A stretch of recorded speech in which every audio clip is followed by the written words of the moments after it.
What's up, y'all? This is Dre Franklin with Brothers United in Leadership Development. We're here with another episode of Build the Collective Network, where we're highlighting amazing folks in the community doing amazing work so we know about the resources that are going on, give them an opportunity to share with the community so the community knows who to tap in. So today I have the pleasure of having Coach Classy here with us. So I have her in the back studio. I'm going to bring her on and jump into this conversation real quick. Hey y'all, Hey, how's it going? How are you? good. How are you? I am good. It's been a busy day, but good, productive day. Most definitely. So I want to appreciate you for taking some time out your busy schedule to come join with us and share some of the amazing work that you're doing in community. Oh yeah, of course. I'm excited. For sure. So why don't you tell folks a little bit about yourself? We start off with just you can share whatever information you want to share about yourself. Well, I am a health coach and a makeup artist. I do I do personal training as well and meal prep services. So I specialize in everything beauty and fitness. And do you want to talk a little more about some of the work that you do in the community and like why you got into the why is health and beauty and fitness like really like important to you? Just want to share a little bit about that. Well, as far as beauty, beauty is a art to me. So it's a way to express myself through that, and I'm showing my art. And I just love the outcome of doing makeup.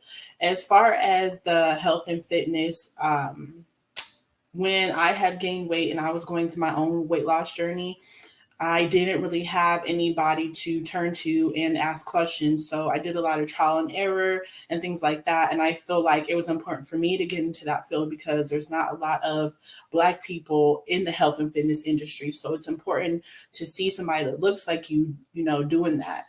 And so, you know, I say like fitness and weight loss and things like that are a very sensitive topic, especially for our community. So if you have somebody that looks like you, then you feel more comfortable reaching out and you have somebody to help you. So yeah, that was very important to me. How long you been working in the field of beauty and fitness? hmm For about 2 years now, yeah. Okay, that's what's up. So you're kind of figuring out the flow of things and trying to build up Definitely. your brand and that's what's hmm up. That's good. So for a younger entrepreneur, that's dope. Definitely want to make sure that we're supporting up and coming leaders. So the next question is kind of what makes you tick, and you can answer however you want to. It's who or what inspires you and why. Who what inspires me? Let me think about that for a second. Take your time. Um,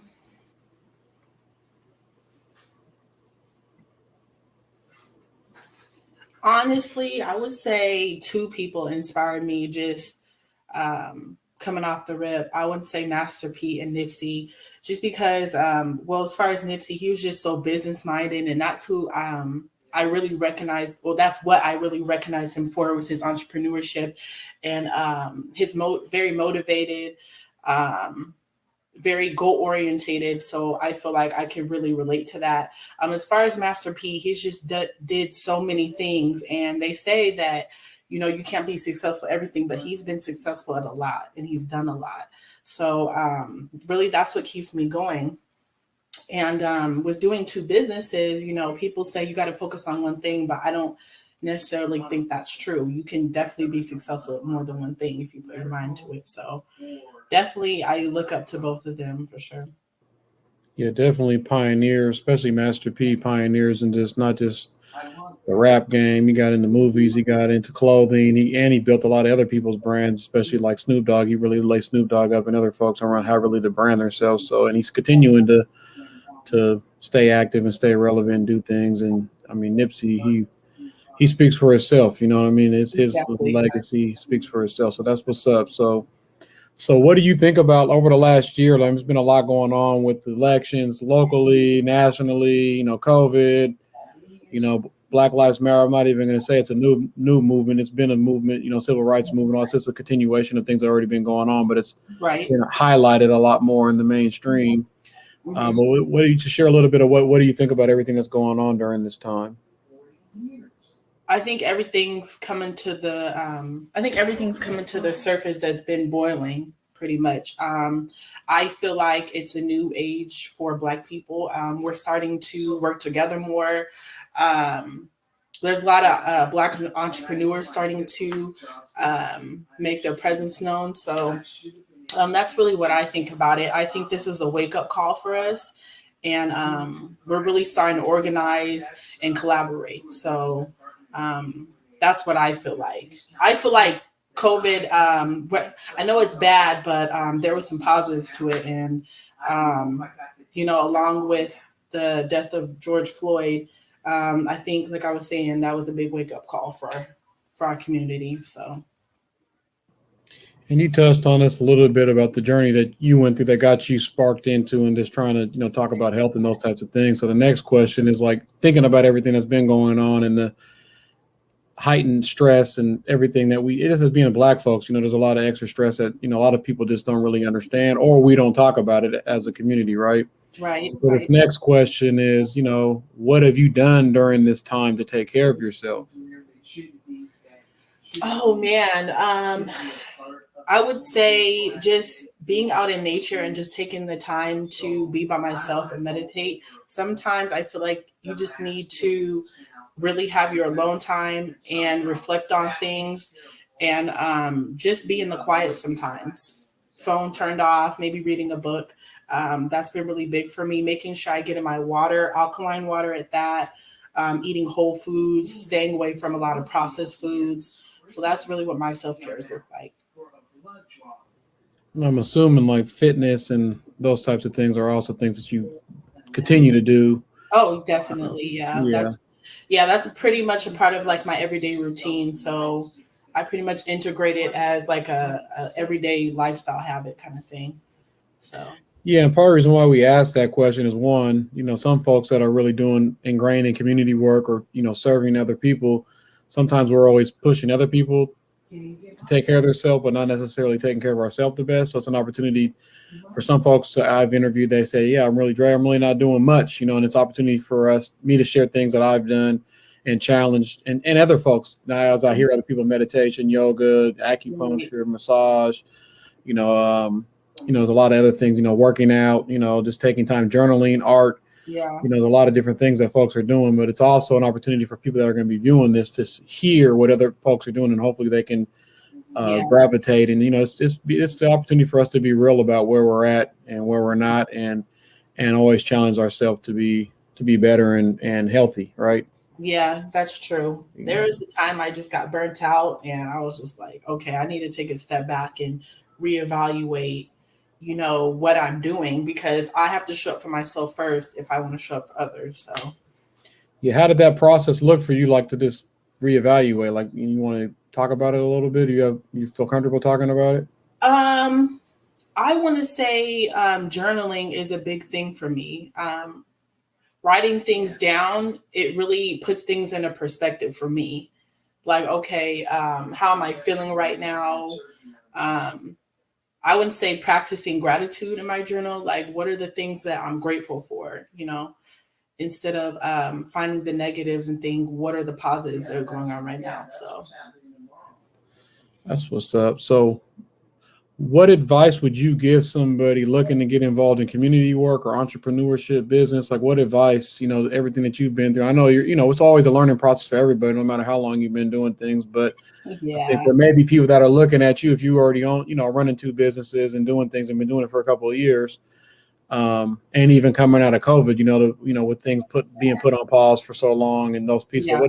what advice would you give folks, that are looking to get involved in community work, business, entrepreneurship, anything?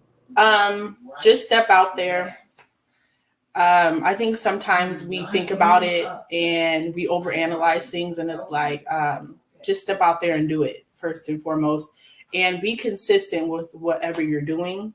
Consistency is really key, because just last year my business really started to take off, and I've been at this for a while. I was doing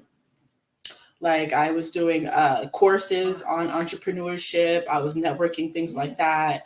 So it took a while to build up, but it takes time. It's not going to happen overnight. And that's what I want people to know, because entrepreneurship, it could be discouraging sometimes because you're not going to see like results right away. So just stick with it. Yeah, a lot of people don't understand. Like when you're an entrepreneur, you work for everybody. You say, I want to work for myself, but realistically, all your customers are your bosses and, Hmm. your name. I learned, early, I started businesses when I was like 15, 16 years old and continue to, have an entrepreneurial spirit. Yeah. But, really understanding, and people that, my mentors, people who laced me up really explained to me, like, especially in entrepreneurship, when you're in business and community, like all you really have is your name. And if you Hmm. burn that, you know, it Right. could really impact your brand, right? Because you are your brand, and really everybody who you're serving is who your customers are, but they're also your boss because you're working for them, right? You're providing the Right. service, and so just really understanding those pieces. And it's dope that you were doing classes. It may be something that people from the community may tap into your socials and hit you up about that. We may tap into you too, and see if we can, there's an opportunity for us to partner up and see if there's ways that we can offer stuff. I do different workshops around different types of things too, and I think the more people doing stuff, getting information out to folks, I think the better. So that way we can, we have a lot of resources, a lot of resiliency within our community. It's just, really us building our relationships so that we can, leverage those to the fullest capacity possible and make things happen. So that's dope. So in the description, we'll have your contact info, but we know people taking information differently. So do you want to share any ways, the best way for folks to get in contact with you? I would say definitely through Instagram at commit. That's COMMIT _get fit GETFIT. That's what's up. So those are well, I have one more question. Hmm. And I try to be equitable in when I interview folks. So really my last question is, do you always give people an opportunity to ask me any questions they have for me? So do you have any questions for me? Well, I kind of want to go back to the question where you were saying like sometimes we don't take care of ourselves and things like that, serving others. So what has that looked like for you with your self-care? Yeah, so I actually got really sick in November and lost like 30 pounds, like 35 pounds fast, like within a month. And so that was real eye opening. And part of it was I took some time off. I have a 12-year-old son. So I took some time off, as he was, doing school in the fall. I took time off. And then there was like it's called emergency family medical leave. It was a federal benefit. And when that was getting close to exhausting, I was about to head back to work. Hmm. And I got, I didn't realize at the point, but that's what really made me sick, the stress and anxiety of having to go back to work I work for the city of Seattle for an institution. Mm. And, I love my job, but it's also, every institution you're dealing with racism and white supremacy culture and so on and so forth. So I got really sick and, I made a choice to ultimately, continue to work with the city, but limit my exposure. So now I'm working half-time with the city so I can maintain my benefits and retirement will continue to move and I can continue to do impactful work. So I've managed some citywide teen and young adult programs for the city of Seattle, or help manage and a number of different things. But really, I left half my paycheck, on the table because my health was more important to me. And then the other thing I started doing is I got these daily like health tracking sheets. I can show you one.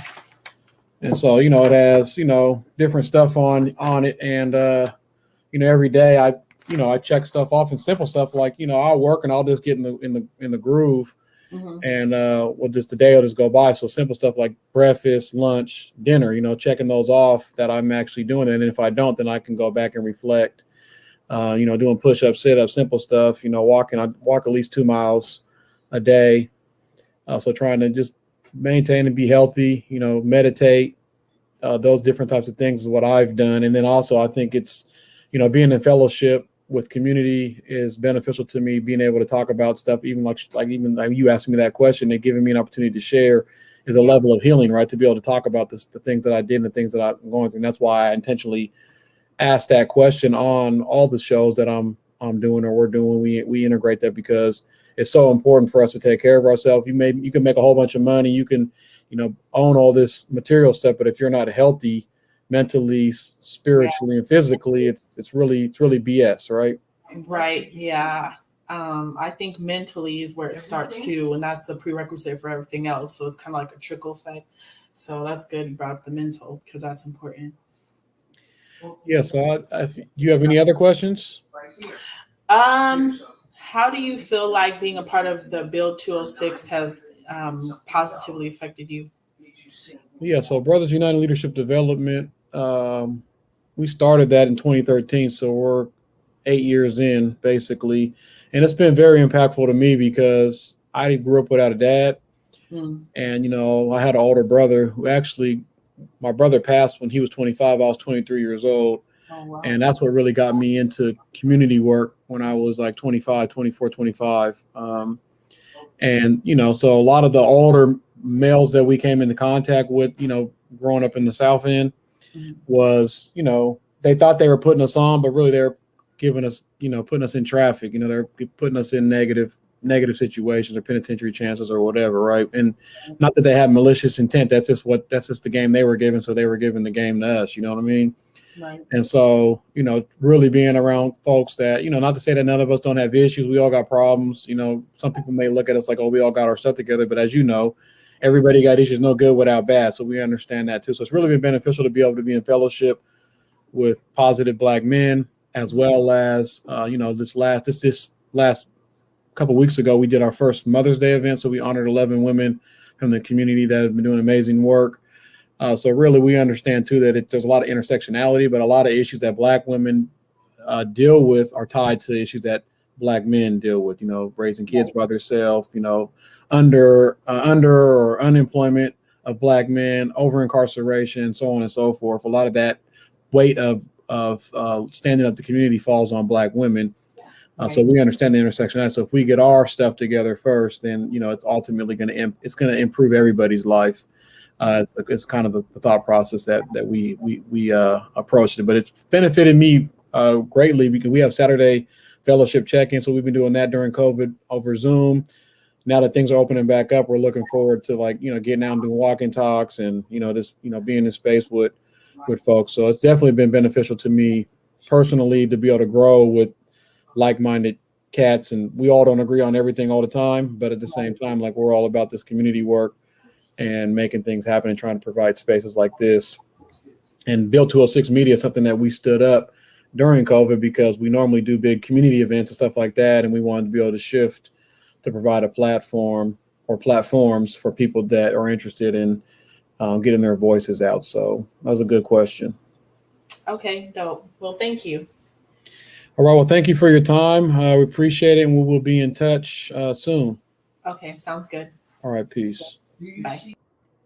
So once again, you can see we got young entrepreneurs out there doing amazing things. This is Build the Collective Network, where we're highlighting the amazing work that's going on in our community, the resiliency of our community. There's been a lot of changes that happened during COVID. And this young woman was talking about how her business started thriving, over the last year, which was during COVID. And she's been able to provide an outlet for folks, around beauty, health, and fitness. And so that's dope. So make sure you guys tap in with her. Once again, this is Dre Franklin with Brothers United in Leadership Development. This is another episode of the Collective Network. Until next time, peace.